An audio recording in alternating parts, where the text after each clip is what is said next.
February 20th, 2026. 6:40 in the morning. Barcelona is still dark. A crane operator climbs into a cab 200 stories above the street. Not stories, but it feels that way. And somewhere below him, a city of 1.5 million people is beginning to stir. Coffee is brewing. Cats are walking across newspaper pages. Children are arguing about breakfast. And then the crane begins to move. What it lifts isn't enormous, not by the standards of modern construction. A 4-sided glass and ceramic cross, 17 meters tall, about the size of a house on its end. But when they lower it into position at 6:41 that morning, something happens that hasn't happened in 144 years of continuous building. A church becomes, for the first time in its entire existence, complete. Well, sort of complete. We'll get to that. The Sagrada Família in Barcelona is 172.5 meters tall. That's 566 feet. It now stands as the tallest church in the world, overtaking a cathedral in Ulm, Germany, that held the record since 1890. It receives over 4.5 million visitors a year. You've seen the photographs, the spiraling towers that look like they grew rather than were built. The way the stone seems organic, almost biological. You've probably thought, I should go there someday. Here's what I want to tell you about that building. The thing that stopped me cold when I first started really looking at it, it isn't finished. And the man who designed it intended from the very beginning that no living person would ever see it finished. That's not a tragedy. That's the whole point. March 19th, 1882. Barcelona, Spain. It's a saint's day, the feast of Saint Joseph, and a mild-mannered bookseller named Josep Maria Bocabella is about to make a decision that will consume the next century and a half of an entire city's life. Bocabella isn't an architect. He isn't an engineer or a priest. He's a man who sells books, and he has a burning conviction, the kind that tends to come from reading too many of them. He'd taken a trip to Rome a decade earlier, seen the scale of what faith could build, come home and thought Barcelona should have something like that. Not a monument to power, not a showpiece for kings, an expiatory temple, that's the exact phrase he used, a building that atones, a church paid for entirely by ordinary people, by donations, because those are the only donations with no strings attached. He found a site. A full city block in the I-Example district, that famous grid of Barcelona that Ildefons Chereda had laid out 20 years before.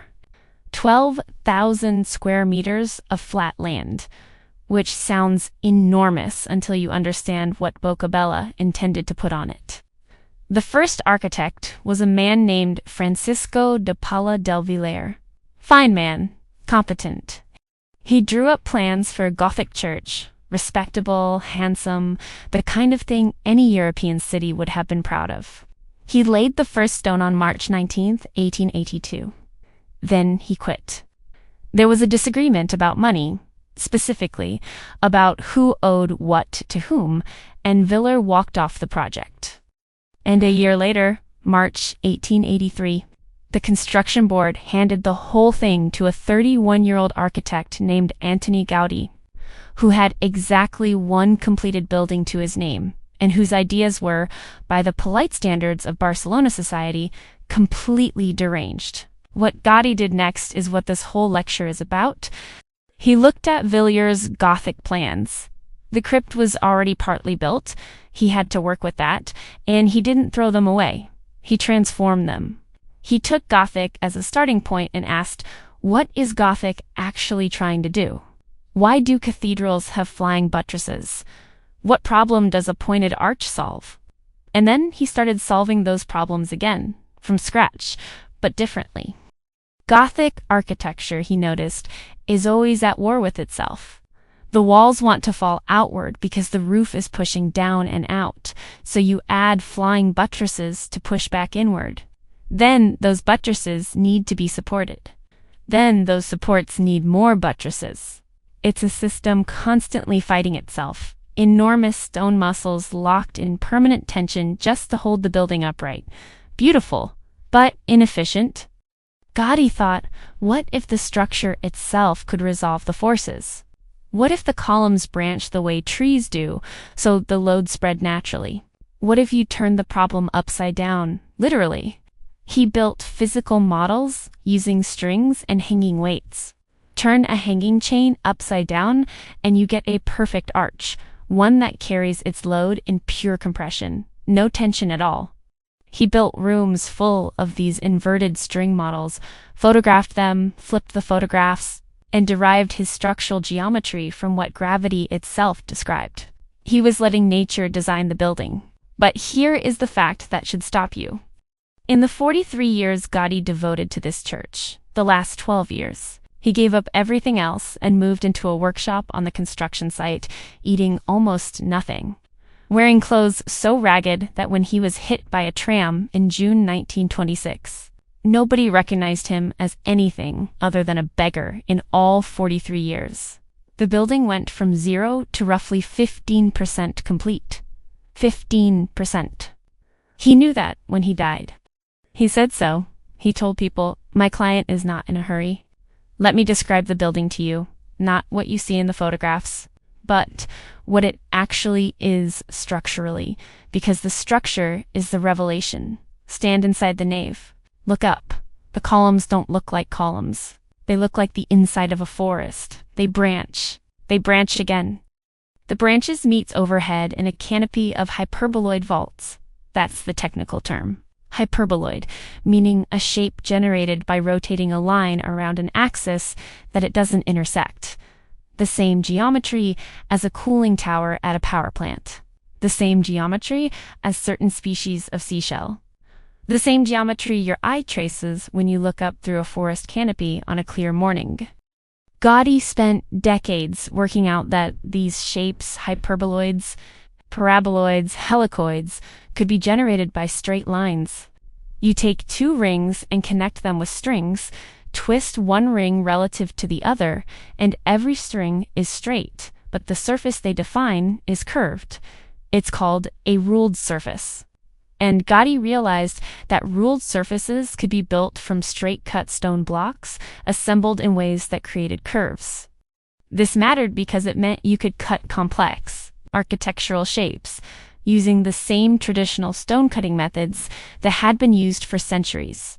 He wasn't abandoning tradition. He was finding the geometry hidden inside it. Now, here's what makes it structurally extraordinary. Those branching columns transfer load in a way that eliminates the need for flying buttresses entirely. The Sagrada Família has no flying buttresses. None. Zero. For the first time since Gothic architecture emerged in France in the 12th century, a building of this scale solved the structural problem Gaudí had identified without resorting to the medieval solution. The forces flow down through the branches, into the columns, into the foundations. The building leans on itself. I want you to hold that for a moment. Flying buttresses are one of the defining visual features of Gothic architecture. Notre Dame de Paris has them, Chartres has them, the Washington National Cathedral, the most recently completed great Gothic cathedral in the world, finished in 1990, has them. They're everywhere in religious architecture precisely because they solve a genuine structural problem. And here is a man who looked at that problem and said, I can do this differently. And he did. But it took him 40 years to work it out. He built, he observed, he modified. He spent years on physical scale models that were themselves works of art, intricate plaster studies of individual sections of the building assembled by hand. In 1936, when anarchists attacked the Sagrada Família during the Spanish Civil War and burned his workshop, they destroyed most of those models. The architects who came after him spent decades piecing together what they could from photographs and fragments, trying to reconstruct what Gaudí intended. Here's what that means in practice. The current chief architect, Jordi Fowley, the seventh chief architect since Gaudí's death, has been working with a building plan that is partly recovered, partly reconstructed and partly inferred. He is building a cathedral from fragments of a dream, using modern computational geometry to extend principles Gaudí discovered with strings and plaster. When the cross went up on February 20th, 2026, it completed a structure that is simultaneously 144 years old and, in some real sense, still being invented. I want to tell you about June 7th, 1926, because it tells you something about Antoni Gaudí that the architecture itself can't.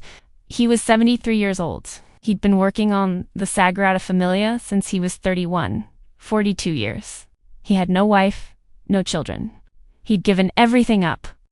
In his last years, he moved out of his house in Parc Güell de Parc he'd also designed, because the walk to the construction site was getting too long. He moved into a workshop inside the church itself. He ate almost nothing. He wore the same threadbare suit until it fell apart. His lunch, reportedly, was lettuce dipped in milk. On June 7th, he took his daily walk to confession at the Church of St. Philippe Neri, the way he did every day. At 6:05 in the evening, at the corner of Gran Via and Carrera Bailén, he stepped into the path of a number 30 tram. He fell. He hit the ground hard. Passers-by didn't stop to help. His clothes were so worn, his appearance so rough, that nobody took him for anything more than a vagrant who'd had an accident.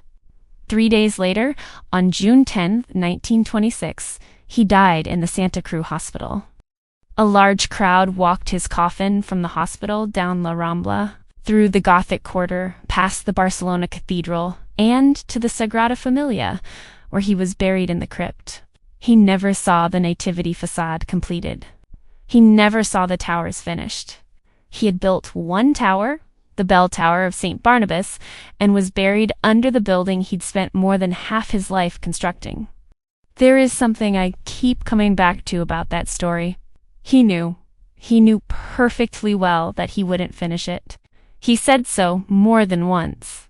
He said the first generation would build the structure. The second generation would complete it. The third generation would merely inhabit it. He was at peace with that. He thought of the building as a project that belonged to time itself, to all the generations it would take. That isn't how we build things now. We want to finish. We want completion, resolution, the ribbon cut, the plaque dedicated. We want to say, it is done. Gaudí didn't think that way. He thought the building was more important than whether he got credit for finishing it. On February 20th, 2026, 100 years after his death, nearly to the day, the cross that he had envisioned at the apex of his life's work was lifted into the Barcelona sky. He never doubted it would get there. Here's something most people don't know, and it surprises them when they find out. The Sagrada Família is not the Cathedral of Barcelona. A cathedral, technically, is the church that contains the cathedra, the bishop's throne. Barcelona's cathedral is a 14th century Gothic building in the Old Town, and it holds that title. The Sagrada Família is technically a minor basilica, a designation the Vatican granted in 2010 when Pope Benedict XVI consecrated it. It has the formal standing of a parish church, not a cathedral. So why does it look like the most important building in Europe? Why does it dominate a city's skyline in a way that actual cathedrals rarely manage? Because Gaudí designed it to be something different from a cathedral. He designed it to be a teaching instrument. Walk up to the Nativity facade, the east face, the one completed closest to Gaudí's original vision. The one the UNESCO World Heritage designation specifically protects. It's covered.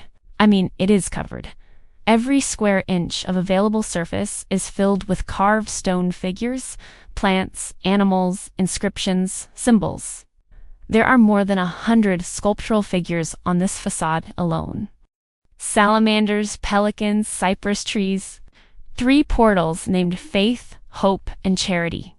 Scenes from the birth of Jesus rendered in a style that hovers between medieval iconography and something distinctly, almost surreally, natural.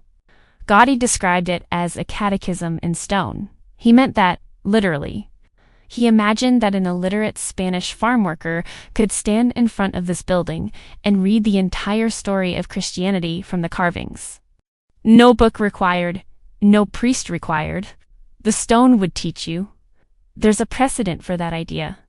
Medieval Gothic cathedrals did the same thing with their stained glass and tympanum sculptures. Chartres. Cathedra has perhaps the most complete theological program in stone and glass of any building in the world. Every window and portal tells a specific scriptural story in a specific sequence. And scholars believe the whole program was designed by the Bishop of Chartres as a kind of illustrated Bible for people who couldn't read. Gaudí knew those buildings. He'd studied them, and he thought, I can do that. But I can do it in a way that doesn't look dead. Because here's the honest thing about Gothic cathedrals. As astonishing as they are, they feel, and I say this with great respect, petrified, frozen. The figures are stylized, formal, governed by the conventions of the period that produced them. They're beautiful, but they belong to a world that is past. The nativity facade looks alive. The stone drips. It accumulates. The surfaces have the quality of something that grew rather than something that was cut. The tortoise at the base of one portal, it's there. It's real. A sea turtle carved into the base of the column. Why a turtle? Because turtles represent the sea, the unchanging, the eternal. The salamander on the other side represents the earth. These aren't decorations. They're a cosmology. And the whole thing, the entire dense, teeming, impossible surface of this facade, is oriented east. It catches the morning sun. Gaudí designed it this way deliberately. The nativity facade faces the dawn because it represents birth, beginning, the moment when light enters the world. The Passion facade on the west side, finished in the 1970s and 1980s by sculptor Josep Maria Subirà, working from Gaudí's rough plans, is almost entirely the opposite, stark, geometrical. The figures are angular, almost cubist, deliberately stripped of organic softness. It faces the setting sun. It represents death. The church is oriented like a compass, and every orientation means something. The Glory facade, the main entrance on the south, is the one that isn't finished yet.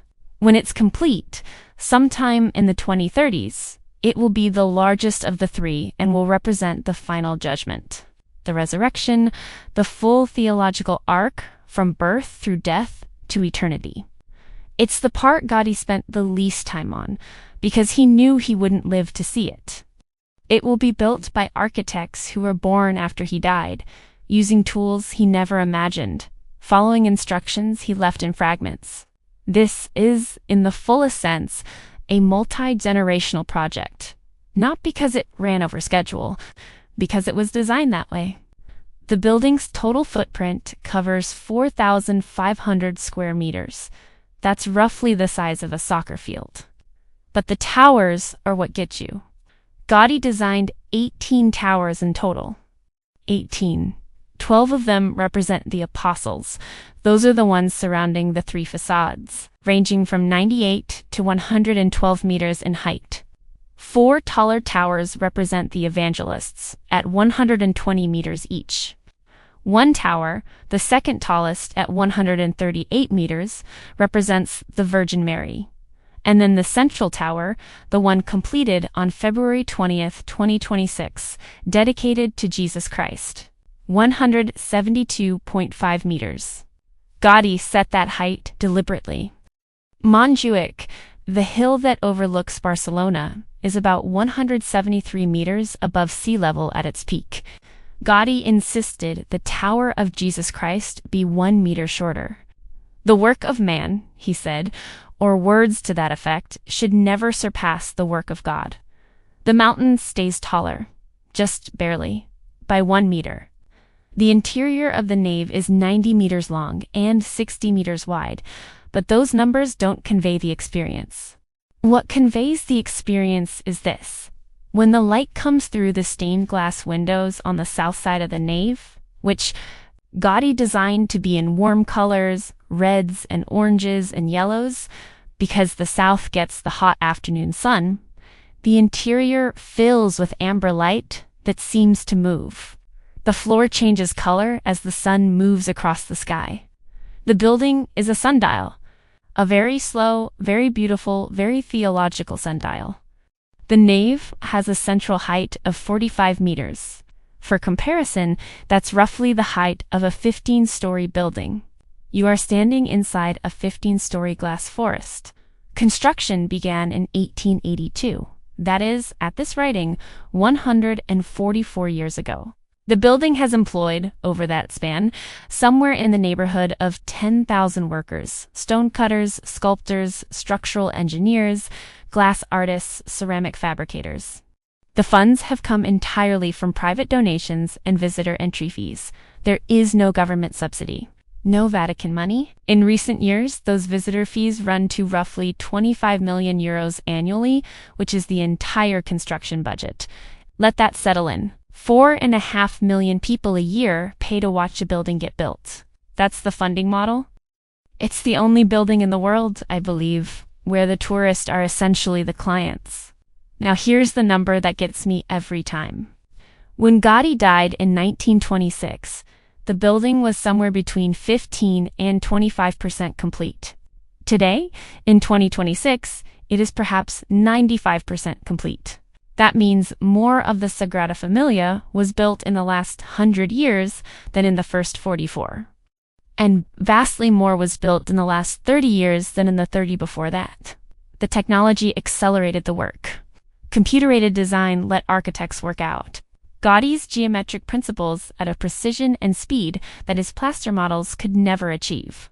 Three-dimensional modeling let stonecutters program CNC machines to cut complex shapes that would have taken months by hand. The building Gaudí imagined could only have been built by people with tools he didn't have, which is either a paradox or a feature of the design, depending on how you think about it. September 1936, Barcelona. The Spanish Civil War is 9 weeks old, and the forces that will eventually become Francisco Franco's regime are pressing on the city from several directions. Inside Barcelona, the initial days of the war unleashed a wave of anti-clerical violence. Churches burned. Monasteries raided, clergy attacked. On July 20th, 1936, a group of anarchists broke into the Sagrada Família. They burned Gaudí's workshop. They destroyed the plaster models he had spent decades building. They smashed the drawings, the records, the physical documentation of a 40-year creative process. By the time the damage was assessed, most of what Gaudí had prepared for the unbuilt sections of the church, the detailed plans for everything above the first level of towers, was gone. What survived was fragments, pieces of models reassembled from shards, old photographs. The memory of craftsmen who had worked with Gaudí and could recall details of what he described. And critically, the geometry, because Gaudí's system was geometric. It wasn't arbitrary. The forms he used, the hyperboloids, the paraboloids, the ruled surfaces, followed mathematical laws that could be re-derived. If you understood the principle, you could reconstruct the specific application. It was like reconstructing a piece of music from knowing the composer's rules of harmony. You couldn't recover the exact note-for-note score, but you could rebuild something faithful to the musical logic. The architects who took over after the Civil War and after the interruptions of the war years, when construction stopped almost entirely, spent decades doing exactly that. They studied what remained, extended the geometry, and made decisions that Gaudí had never finalized. They were, whether they liked it or not, creative collaborators on a building they hadn't designed. This created a controversy that has never fully settled. Salvador Dalí, who knew something about creative vision, said that completing the Sagrada Família without Gaudí was a betrayal. "Let it remain," he said, like a huge rotting tooth. His argument was that the building's incompleteness was itself a statement, that finishing it with other hands was falsification. I understand that argument. I don't think it's right, but I understand it. Here's what I find more interesting. The building that is now complete is not the building Gaudí would have built.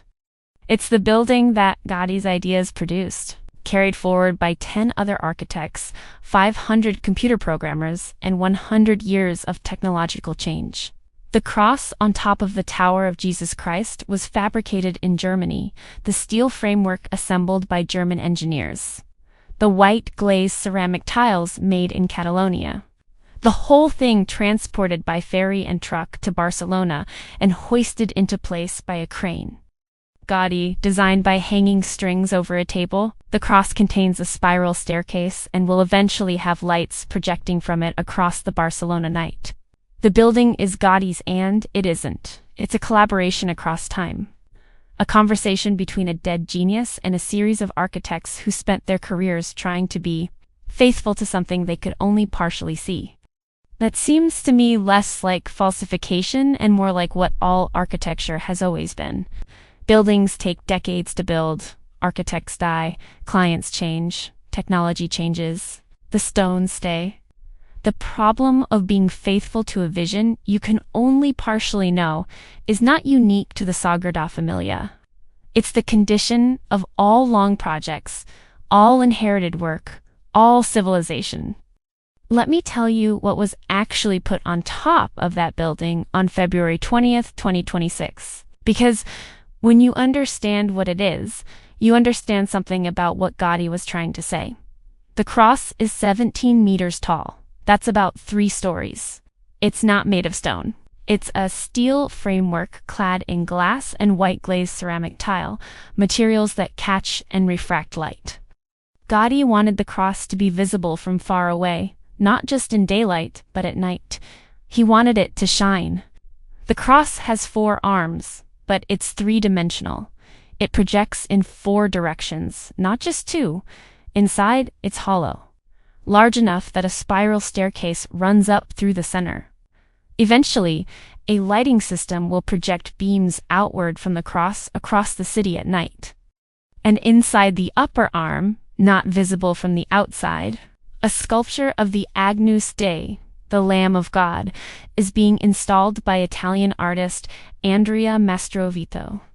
The lamb is hollow glass, covered in glass fragments, suspended inside the cross as if floating. That last detail is the one that gets me.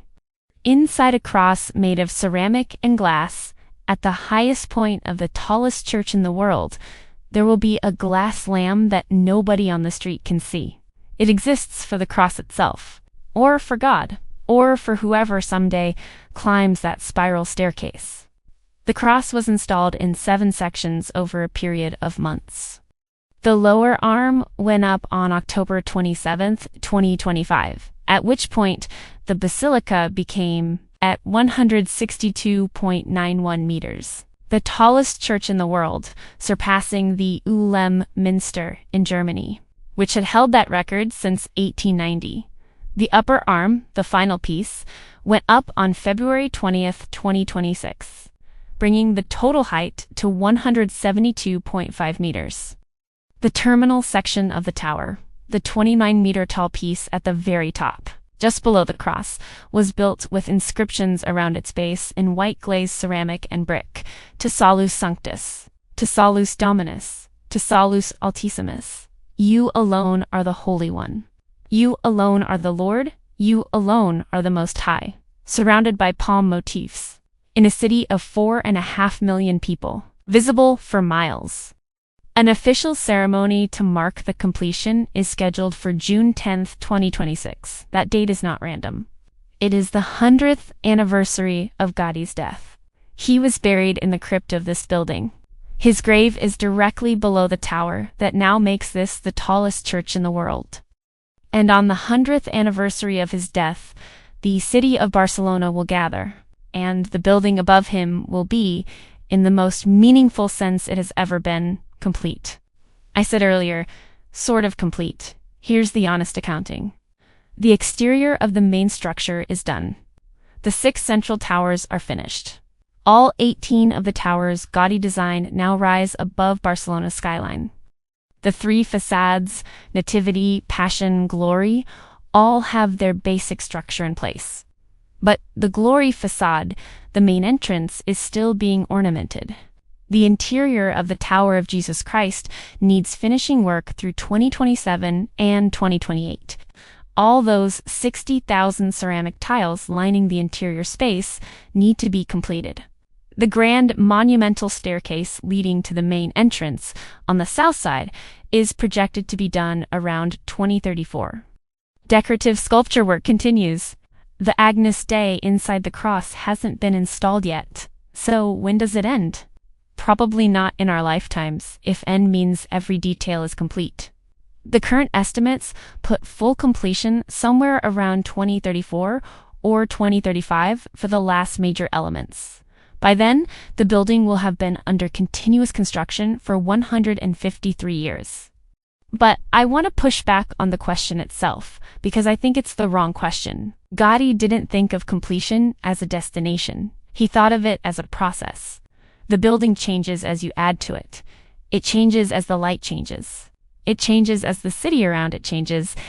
Barcelona of 2026 is a very different city from Barcelona of 1882, and the building has watched all of it. It has absorbed the Spanish Civil War, the Franco dictatorship, the democratic transition, the Olympics of 1992, the terrorist attack of 2017 that was aimed at the church and failed. The building continues. There's a concept in architecture called a living building, not the passive house certification you might have heard of, but the older idea that a building isn't a product, it's a process. Medieval cathedrals were never entirely done. They were modified, expanded, rebuilt after fires, altered by successive bishops and architects for centuries. Notre Dame de Paris, when it burned in April 2019, was a building that had been under some form of construction or repair for more than 800 years. The fire was terrible. The reconstruction is ongoing. The building continues. The Sagrada Família was always meant to be this kind of building. Boccabella, the bookseller who started it, financed it by subscription, ordinary people giving small amounts, the way a magazine subscription works. The building would be built by the contributions of believers across time, across generations. It was never meant to be built by one person, finished in one lifetime, funded by one patron. It was meant to accumulate, to grow, to become, across centuries, a monument not to any individual genius, not even Gaudí's, but to the persistent human desire to make something that reaches toward what we cannot reach. That's what an expiatory temple is. That's what Boccabella had in mind in 1882. A building that atones. Atones for what? For the ordinary human condition. For the fact that we are small and finite and our lives are short and we keep wanting to make something that outlasts us anyway. I find that genuinely moving. I don't think you have to be religious to find it moving. You just have to have ever wanted to make something that matters. Let me tell you what I think is the real reason to care about this building. Not the architectural history, not the geometry, not the stone. Here's what strikes me. Antoni Gaudí was hit by a tram on a Tuesday afternoon in 1926, and he died 3 days later in a hospital, buried under a name tag that initially said unknown because nobody recognized him. He was one of the most famous architects in Europe. He lived in absolute poverty by choice, gave up food, gave up companionship, gave up everything except the building. He died knowing it was 15% complete. He died knowing he would never see it done, and he was at peace with that. I keep trying to understand that peace, because it's not resignation, it's not giving up, it's something else. It's the recognition that some things are bigger than one person's life, and that working on such a thing, even without finishing it, even without receiving credit for the finished thing, is enough. It's more than enough. It's maybe the whole point. We live in a moment when everything is supposed to be immediate. Results are supposed to be fast. Feedback is supposed to be instant. We are not culturally well equipped to understand a man who devoted 43 years to a project that he knew. With certainty, he would not complete, and considered that a reasonable bargain. But the building he left behind is real. The geometry is real. The geometry was so good that other architects, with better tools than he had, could rebuild it from fragments. The stone is real and the light is real. And when you stand inside the nave and look up at those branching columns, the feeling you have is real. He made something that survives him by a century and will survive everyone alive today. There's something worth sitting with in the fact that on February 20th, 2026, the cross went up on a building that a man buried underneath it began in 1883. He was 31 when he took the job. He was 73 when he died with the job unfinished. He would be 174 years old today. And his building that isn't his building, that belongs to all the people who continued it, is now the tallest church in the world. The Sagrada Familia is not a miracle. It's a decision. The decision to keep building. The decision made by Gaudí and then made again by every architect and craftsman who came after him. To keep working on something enormous even when you know you won't finish it, even when the anarchists burn your workshop, even when a war stops the cranes, even when a pandemic shuts the site.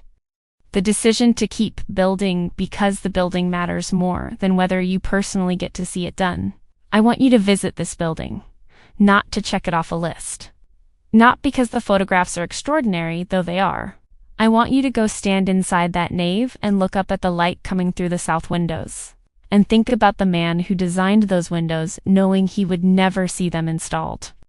Then look at whatever unfinished thing is in your own life. The letter you haven't sent. The relationship that needs tending. The thing you've been meaning to do for years. And ask yourself, what would it mean to work on it the way Gaudí worked on the Sagrada Familia?